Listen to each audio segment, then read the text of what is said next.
Hai guys, selamat datang ke Sabah Rhino TV. Ini adalah video yang pertama untuk channel aku. So, tujuan aku buat channel adalah basically untuk berkongsi dengan peminat bola sepak Sabah mengenai ulasan secara ringkas aku tentang perlawanan yang sudah Sabah FC lalui bagi musim ni lah 2022. So, apa yang aku cuba kongsikan adalah contohnya seperti klip video mengenai apa-apa yang terjadi pada perlawanan tersebut dan juga aku akan membaca juga berita ataupun ulasan-ulasan daripada pemain ataupun manager bagi klub Sabah ataupun klub lawan Sabah nanti apa ulasan mereka mengenai perlawanan tersebut. Dan di samping itu juga kalau ada ulasan daripada peminat-peminat, aku juga akan bacakan ulasan daripada peminat. So, okay guys, jom kita tengok apa yang jadi pada perlawanan Sabah menentang Negeri Sembilan ni. Sebelum tu guys, izinkan aku berkongsi dulu mengenai history perlawanan yang telah Sabah dan Negeri Sembilan lalui setakat ni pada tahun mengikut statistik ni lah pada tahun 2017 dan juga 2019 di mana bagi aku perlawanan ini agak seimbang lah. Sabah telah menang satu perlawanan, dua draw dan juga satu kekalahan. Begitu juga dengan Negeri Sembilan di mana mereka pun ada dua draw, satu menang dan satu kalah pada perlawanan itu. Tapi apa yang menarik sini adalah dari statistik gol yang telah berjaya mereka lakukan di mana Negeri Sembilan mempunyai kelebihan sebanyak 2 gol di mana Sabah hanya berjaya menjadikan 1 gol di sepanjang pertemuan tersebut. Dan untuk odd winning bagi hasil daripada statistik ni guys, bagi aku ini adalah pendapat aku sendiri ya. Odd winning kemenangan untuk kedua-dua pasukan adalah sebanyak 50-50. So memang aku sangka tidak akan ada banyak jaringan pada perlawanan ni dan sebenarnya aku lebih favor kepada Sabah untuk menang dalam pasukan ni. Tambah-tambah lagi dengan kesebelasan utama Sabah yang nampak cukup kuat.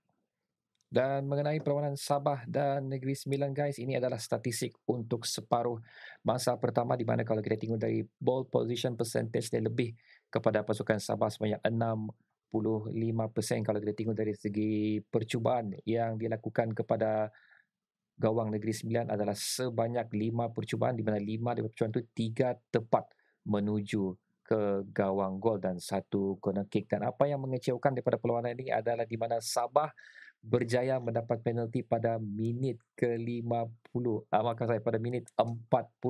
Tapi guys, aduh, ini aku memang tengok inilah kemenangan Sabah hasil daripada penalti ni. Memang peluang ni bagi aku macam tadi tidak akan ada banyak gol. Tapi aduh, kecewa aku.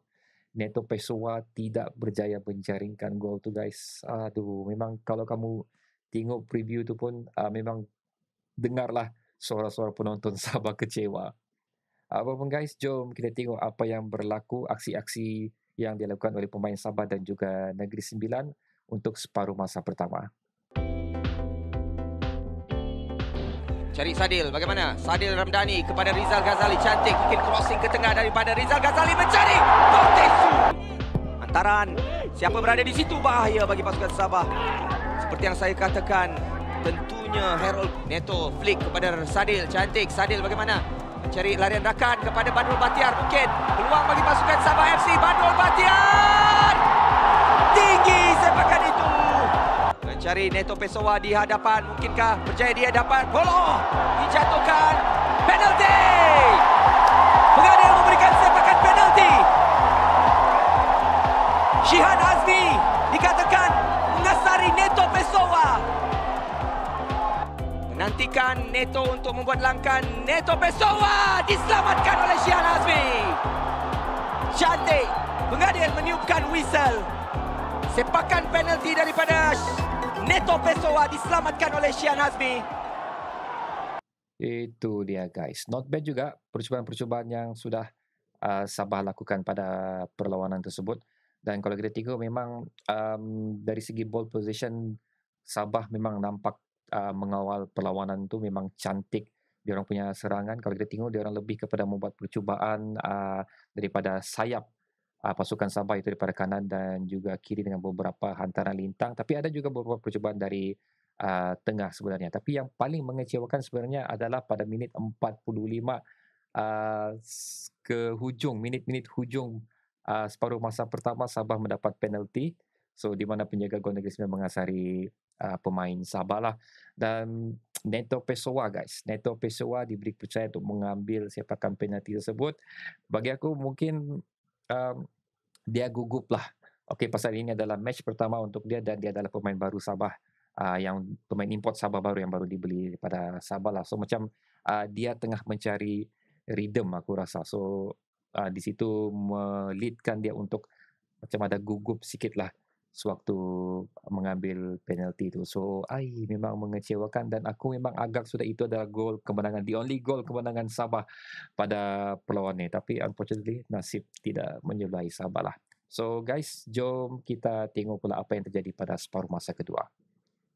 Ini adalah statistik yang aku buat sendirilah sebenarnya. Kalau kita tengok daripada apa yang disediakan oleh FAM, Ngamka FAM ataupun yang siapa-siapa yang organize perlawanan tu lah, tidak ada second half punya statistik yang dikeluarkan, tapi ini adalah especially untuk bahagian ball possession lah. Ini adalah apa yang aku nampak, di mana bagi aku pada mulanya Negeri Sembilan mengawal perlawanan pada separuh masa kedua, nampak sangat diorang menyerang, di mana pada minit ke-52 diorang berjaya menjaringkan gol hasil daripada Jones.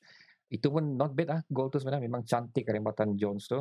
Dan selepas tu aku nampak Negeri Sembilan sudah ada confident diorang, di mana diorang membuat serangan demi serangan, tapi bagusnya pertahanan Sabah untuk perlawanan ni memang cukup baik untuk mengekang setiap percubaan yang mereka cuba lakukan. Dan selepas itu kemasukan Amri Yahya pada separuh masa kedua, di mana berjaya membawa kembali rentak Sabah untuk menyerang bahagian Negeri Sembilan. Kita nampak situlah banyak dia macam seolah-olah player maker untuk pasukan Sabah pada separuh masa kedua tu, di mana kalau kita tengok sini membuatkan bagi aku ball position Sabah adalah 50% berbanding Negeri Sembilan 55%. Kalau tidak ada Amri Yahya, aku rasa ball position Sabah pada second half tu memang akan lagi kurang lah. Dan apa yang terjadi pada perlawanan tersebut, di mana Sabah mempunyai 6 shot dan juga 5 shot on goal, di mana Negeri Sembilan mempunyai 5 shot dan 3 shot on goal dan corner kick.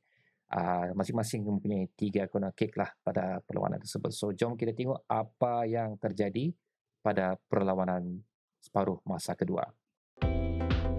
Adakah mereka dapat melakukan sesuatu daripada sepakan percuma ini? NSFC daripada Huzaimi mencari rakan di hadapan, agak perlahan atau rendah peluang. Bagaimana? Khair Jones! Gol! Sepakan kaki kiri, Khair Jones! Kepada Amri Yahya, Amri mencari rakan ke bahagian tepi kepada Rizal Ghazali. Peluang mungkin bagi pasukan Sabah membuat cross ke tengah. Cross yang cantik kepada Neto Pessoa! Diselamatkan oleh Shihan Hazmi. Satu turning daripada Neto. Sepakan penjuru bagi pasukan Sabah FC. Sadil Ramdhani! Shihan Hazmi jaya menepis bola itu. Agak bahaya sepakan daripada Sadil Ramdhani sebentar tadi. NSFC agak leka Rizal Ghazali. Peluang pada ketika ini, mampukah mereka melakukan sesuatu? Ada Sean Selvaraj. Khairul Fahmi Cemat menyelamatkan keadaan. Sean Selvaraj buat pressure. Masa tamat, kemenangan untuk pasukan NSFC. Perlawanan pertama Liga Super Malaysia 2022, hasil jaringan Khair Jones di Likas. Sabah FC 0, Negeri Sembilan FC 1. Kemenangan untuk pasukan Hobenjang. Jadi memang menarik apa yang jadi pada separuh masa kedua ni, di mana daripada awal minit sehingga ke minit 60 macam tu aku nampak Negeri Sembilan lebih mengawal keadaan daripada Sabah lah. So macam aku cakap tadi, selepas kemasukan Amri Yahya, kalau aku nak silap menghampiri minit ke 60 macam tu, di mana start daripada minit ke 60 dan seterusnya sehingga masa penamat, Sabah kembali mengawal perlawanan tersebut lah. Dan apa yang penting di sini sebenarnya guys, daripada apa yang aku tengok, memang satu corak perlawanan yang cukup bagus untuk Sabah. Macam ucap tadi, memang aku sebenarnya yakin Sabah akan menang untuk perlawanan ni dengan 1 gol at least. Cuma apa yang aku perlu consider adalah kesebelasan utama Sabah yang turun pada perlawanan ini bukanlah kesebelasan utama yang biasa turun pada perlawanan-perlawanan sebelum ni. Untuk Sabah ini adalah kesebelasan utama yang baru. Walaupun diorang sudah melalui beberapa friendly match untuk mencari keserasian sama sendiri dan juga formasi daripada Ong Kim Sui, tapi uh, bila sudah masuk ke liga ni sebenarnya feeling dia lain lagi kerana kita bertemu dengan klub-klub yang memang orang cakap klub profesional yang berada di top league ataupun berada di performance yang terbaik. Dioranglah, although Negeri Sembilan sebenarnya adalah pasukan yang baru saja naik ke Liga Utama untuk Malaysia lah. Tapi persembahan diorang pun sebenarnya not bad juga. So kita kena consider sebenarnya, aku tahu ramai, aku dah baca komen-komen tu, ramai sebenarnya peminat-peminat Sabah yang kecewa.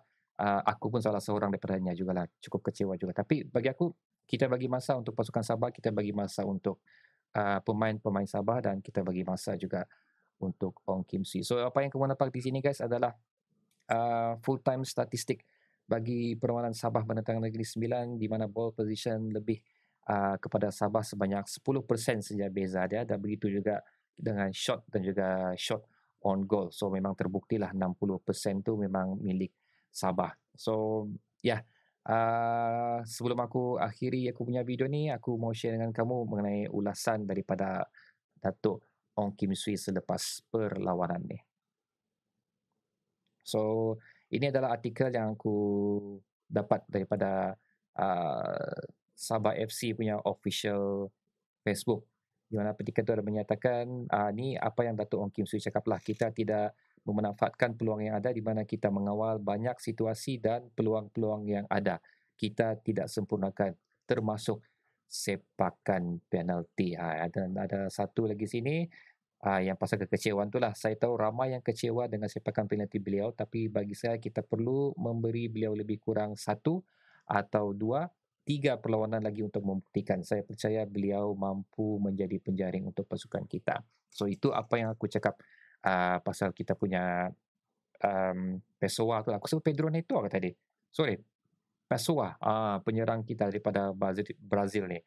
Pessoa. So macam aku cakap tadi lah, memang dia adalah pemain yang baru, so aku rasa dia gugup. So bagi dia masa sikit, aku yakin dia boleh memberi permainan yang sepatutnya lah. Pasal kalau aku tengok daripada perlawanan tu, positioning Neto Pessoa ni memang cukup cantik lah. Aku nampak macam di mana dia berdiri memang sesuai untuk didapatkan bola. Di mana kalau kamu tengok daripada klip-klip sebelum ni, percubaan-percubaan daripada dia pun bagi aku hasil daripada positioning dia yang cukup cantik di bahagian kotak penalti lawan lah. Dan last sekali guys, so ini aku dapat daripada apa pun shout out untuk rakan aku Ben Yazid. Dia yang bagi komen ni, pasal ini adalah peminat tegar bola sepak Sabah. Aku baru je start ni sebenarnya. Aku baru je start tengok pasukan Sabah beraksi. Tapi Ben Yazid ni, dia ni memang lama sudah follow lah. So ini dia punya pendapat lah. Dia bilang overall okay apa yang pasukan Sabah tampilkan, cuma penyudahan perlu lebih tajam. Okay, macam yang aku cakap tadi lah, agensi kena dipertingkatkan. Oh, ini benda yang aku dah nampak. So dan seterusnya dia bilang selebihnya okey lah. Itu je lah, selebihnya okey. So itu adalah perkongsian salah seorang daripada peminat tegar bola sepak Sabah. So okey guys, sampai di sini saja ulasan perlawanan di antara Sabah dan Negeri Sembilan untuk channel aku lah pada kali ini. Dan memang kecewa, tapi apa yang aku nampak adalah positif cara permainan Sabah. So diharap positif itu dapat dipertingkatkan lagi dan membawa kemenangan pertama kita untuk next match. So guys, Assalamualaikum.